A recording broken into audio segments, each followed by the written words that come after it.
Burung cendrawasih botak adalah salah satu jenis burung cendrawasih yang memiliki ciri khas unik. Burung cendrawasih botak ditemukan di hutan hujan tropis dataran rendah di Pulau Waigo dan Batanta di Kepulauan Raja Ampat, Papua Barat, Indonesia. Jantan memiliki bulu yang sangat mencolok dengan warna merah dan kuning serta kepala berwarna biru terang yang tidak berbulu.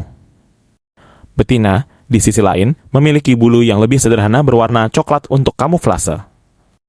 Burung jantan dikenal dengan tarian kawin yang rumit dan spektakuler untuk menarik perhatian betina.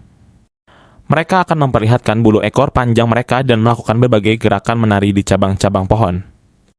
Mereka memakan buah-buahan, serangga, dan kadang-kadang